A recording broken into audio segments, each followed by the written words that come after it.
Welcome, friends. This is Sally on Camp Creek, crafting, crafting on Camp Creek. Welcome to my living room. I'm in my living room today.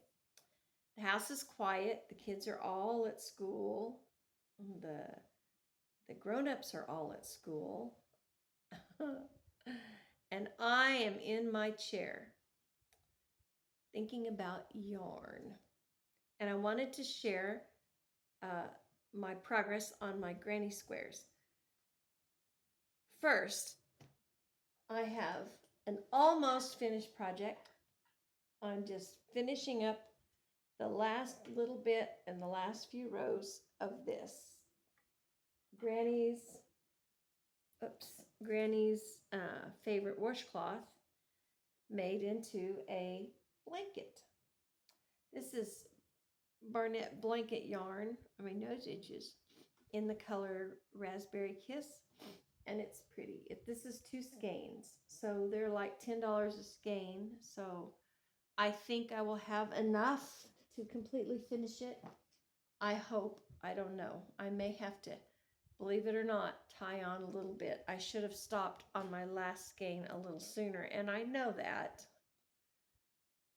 But I didn't think about it at the time, and I wondered how far it would go. And anyway, so it's tangled. It's tangled. It's almost done. I wanted to get it done twice. I've said this before I got back on here and haven't. And the reason I didn't today is my phone is quiet for a moment, but it's probably going to heat up and get a lot more. We're probably going to get interrupted, and I wanted to get it done before that happened. So that's where I'm at with that. And I will show you when I get it finished before I send it off. But meanwhile, I'm thinking granny square blanket. And I wasn't going to make one of these for my living room, but I just can't get away from it. I feel like it's what my house needs. Granny's house needs a granny square blanket. Traditional with the black. I like it that way. But the problem with this is I have to put the black border row on during the bright time of the day because the black is just too hard to see.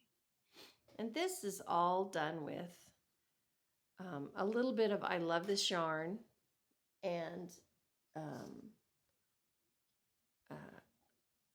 Red Heart and a little bit of Walmart brand, just that kind of yarn. And bits and pieces and scraps that I've had. And then I'm adding some colors to them that kind of go pretty in my house. I love this color. This is mulberry. It's not quite as purpley in real life. That's pretty much, that's the color of it. When I hold it back here, the color changes, but that's about right. So I'm going to make this up because I think that's going to be real pretty.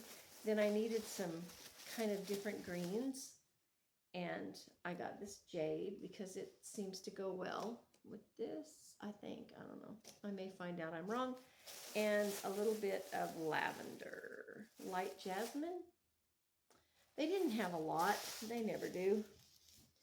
But that's what they had, and I got it.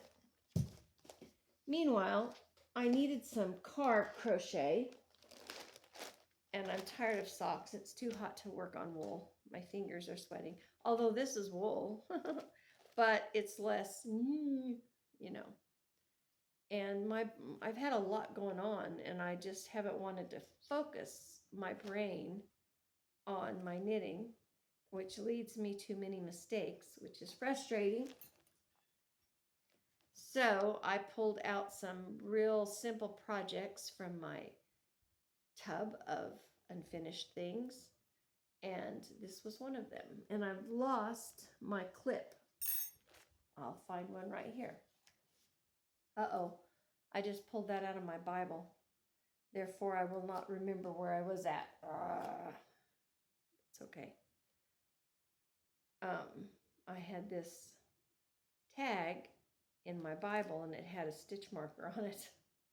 And I pulled it out. Okay, so I got a little stitch marker there. That'll save my space. This is just the mesh, the flower edged mesh shawl. And I I did get this off of YouTube, off of a pattern on YouTube, um, long ago, and I need to work on that little spot. Um, and it's where you do the cluster on the edge, and then you just make a mesh. And I picked this pattern because I wanted a lightweight shawl. This is the hand-dyed wool from Hobby Lobby that they had on sale. I don't see it very often. I think they're phasing it out. Authentic Yarn Bee in Cloudy Indigo. And it's a sock wool, sock size, superwash, and it has some lyocell in it, whatever that may be. It might be why it's so shiny. And I had 3 skeins of it that I bought kind of as a special thing. See, it's a little shiny. And I wanted to make a shawl. Okay, so this is something that I have done down through the years. If there's an event or some kind of a thing that I want to remember, an event, a date, a person, I will commemorate them with handwork in my mind. And I know that seems a bit silly, but I've always done that. My first boyfriend that I had a super big crush on, and I just thought I would be with forever. And, I was like 16. We'll get married and have 14 kids, and it'll be great. I I started him a knitted scarf in a color he liked. And, the scarf was for him, but the working of it was for me. And as I knitted, I prayed for him, and I thought of him. That's always what I do with projects for other people when I make them. Anyway, of course, as those things go,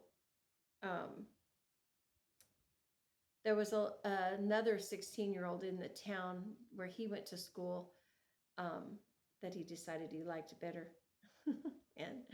and thus that ended. But I never finished the scarf. So a couple years later, when I met my husband or started dating him, and we got married, we got married in the summertime. But I pulled that scarf out, and I was gonna just throw it away because it's kind of weird. But the high school boy that I had such a crush on, that I liked so well, he never did know I was making him a scarf, so it wasn't too weird. And I thought, I'm just gonna finish that for my husband, which I did. It was green, it was extra wide, and it was in a basket weave stitch, and it was probably Super Saver. Probably, I'm sure it was, and I'm sure it wasn't very soft, but it was an Skeeter. I missed him. Sorry. It was a green, like a moss color, and I love green, so I really liked working on it. And I had it about 3/4 done. And so I picked it up and reminded myself how to knit. I was never a great knitter at that time. I'm still not a great knitter, but I could do it. My home ec teacher had basically taught me. And my mom knew how to knit, but she didn't knit much. And I think she maybe gave me some pointers. I don't remember. She always said she didn't know how to knit, but I found booties that she had made for people. So she said, well, I can make booties, but I don't knit. But she was an avid crocheter, and she quilted and did stuff like that. Anyway, I finished it for my husband, and he thought it was great. He always liked handwork. And he wore it. Now, he was a pumper. He pumped. He went to oil wells, and they called him a pumper. I don't know.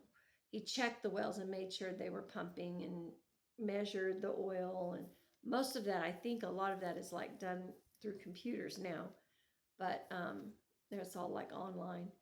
a lot of it, but he checked it, you know, and took care of the pumping units and the generators that they used, and he did all that. So it was a very cold winter, and we never really had a good vehicle in those days. And so I sent that scarf first time he wore it. I sent it, wrapped it around his neck, and kissed him and sent him off. And he came in late that night.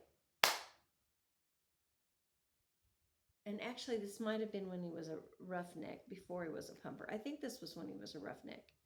So it was before he was pumping wells. But anyway, nonetheless, he was going to an oil rig. Oh, there's my thing I was looking for.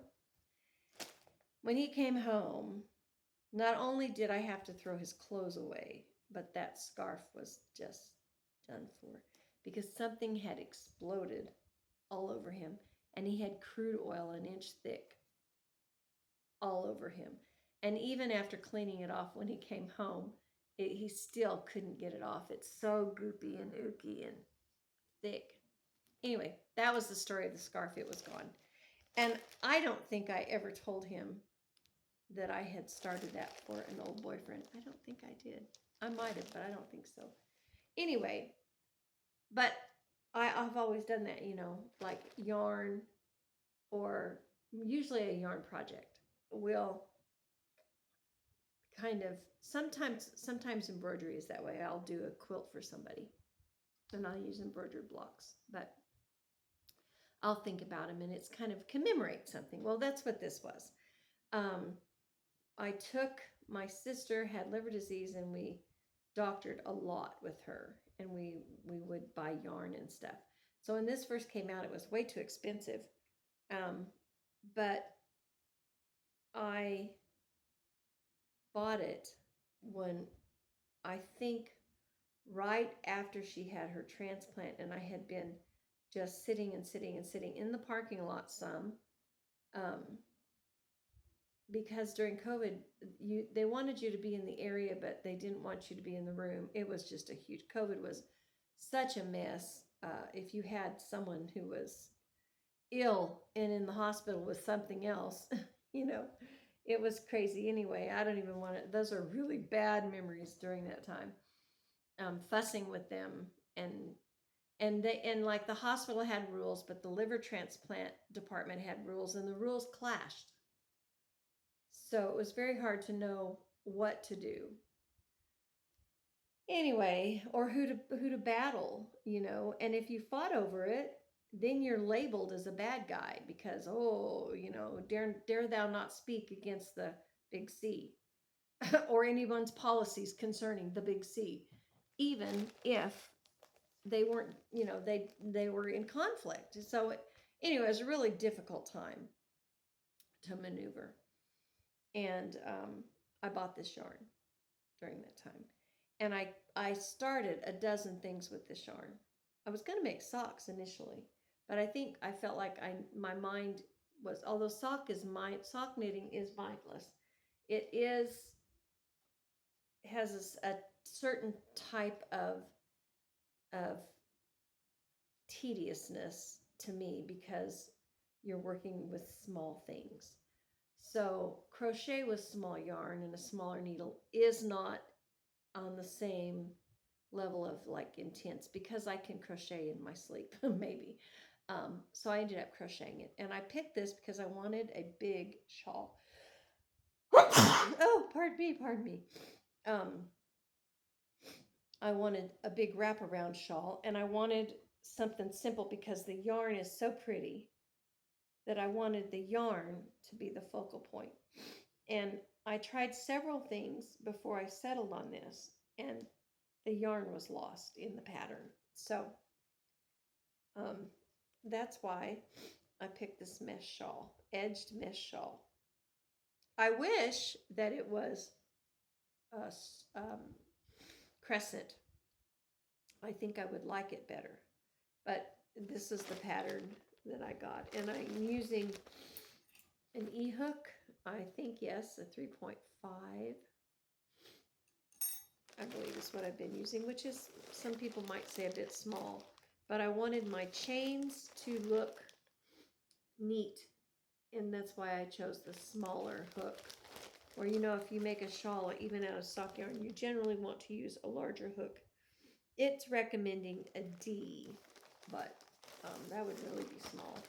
So I dug that out, and I've been working on that because we're coming up on the anniversary of my sister's going home. And I unconsciously pulled this out, and I know that's why, because I tend to commemorate people with yarn. I don't know why. Yeah, I like to celebrate with yarn too. Kind of strange, but there you are. Anyway, so I am grateful. I'm grateful that I have the um, opportunity to learn handwork, because it has really carried me through a lot of trauma. I don't like to, we don't focus on that, right? But it has been a real blessing in my life to be able to create something when you are stuck in the midst of what appears to be devastation, to be able to create something with your hands. Um, in the midst of that, that is rewarding. Plus, it gives you something to focus on when you might otherwise become overwhelmed. I don't generally get overwhelmed by things. Ooh, I wiggled you. But or at least I don't notice it if I do, you know. But if you keep your mind, I have found that if I can keep myself busy, if I can keep my hands busy, then I'm less apt to focus on the negative of the situation, and I'm just in a better place mentally. And so I am an advocate of it. Let me tell you, I think handwork is a good thing, and it's probably saved me multiple times in my life when things were overwhelming. You know, that's why I hate the modern trend of crafting being such an expensive thing. That's something that we created. It should not be an expensive thing. It should be affordable. And I do think crocheting and even knitting can be affordable for anybody. Especially crochet, I think, can be more affordable just because hooks are cheaper and more common to come by. But that's just me. There are some, just in my world, because you can get a few knitting needles at Walmart, but you can always buy crochet hooks. So, um, and it makes you feel like you're making some kind of progress despite the circumstances, you know. I pieced a whole quilt for when my mother was waiting for a liver, Granny's flower garden quilt. And I pieced the whole thing. I carried a shoebox around with little bits of material in it and my little hexagon, and I cut those out and I sewed them together. That was the sloppiest, nastiest, ugly thing. Honest to goodness, I threw it away. Just a few. She's been dead since 96, and I threw that away a couple of years ago because I was never going to do anything with it. And honestly, it was just had a lot of sad, intense, and happy, but intense memories. And I just decided I had other things, that I didn't have to carry that ugly unfinished quilt around. Unfinished because it was so poorly done. I learned a lot though, and it was something I could do. Small needle thread, you know, I could do that and wait. And each little block took enough time that it didn't go super fast. You know, I have been in situations where I got finished with my project and had nothing to do, and you're just going, oh my goodness. You want to go ask the nurse, can I go clean your storage room? You know, because I need to do something. Um, but well, I wait. But so it's good to have something. That's why sock knitting is really good if you're sitting with someone in a doctor's office or hospital. And that's my preferred thing because it's small and you can put it in your pocket. And it's enough interests going on that it kind of keeps your brain focused. So, but on the other hand, when things are real intense, that's sometimes when I don't want something that keeps my brain too focused. But anyway, yes, I bought that yarn. But I was thinking, the things I'm grateful for, I am really grateful that my mother taught me how to crochet and made it an okay thing to do. We didn't have a lot of money when I was growing up. I think when my sister, who was older than me, I think things might have been, there was some years that they might have it did a little better. I don't know. Um, but it was, we didn't when I was growing up. When I was small, things weren't great. And then when I was probably junior high and up, maybe things weren't as great. But my mom always found a way to afford to do a little handwork. She might not have new clothes, but her clothes were always spotless, and they all the hems were in, all the handwork, all the upkeep, all the darning. She did all that. Um, but I do know she owned one blue dress, and she wore it every Sunday, and every time the church doors were open that we were there, she wore that same blue dress because she only had one. Anyway, uh, and that was not that big a deal because I think that was fairly common where we were at, that people just didn't have a lot of clothes and stuff. But she would find ways and excuses. Okay, there's a baby coming, we got to make a blanket. There's a wedding coming, we need to make a shawl, or she did make some shawls when I was in high school, like that. Um, Things like that she did. So that was an opportunity to be able to budget in the price of yarn and not feel really guilty and remorseful about it later because you needed it for whatever. So, and she did that with fabric too. She would make things for people, clothes and things like that. One time she made all of these, and I'm going to make some of these. I think I should make the girls all one of these. That's a good idea. For Christmas, she made us all granny square purses. It was one big granny square, two of them sewn together with the drawstring at the top and the fringe at the bottom. And it was lined and it had a strap.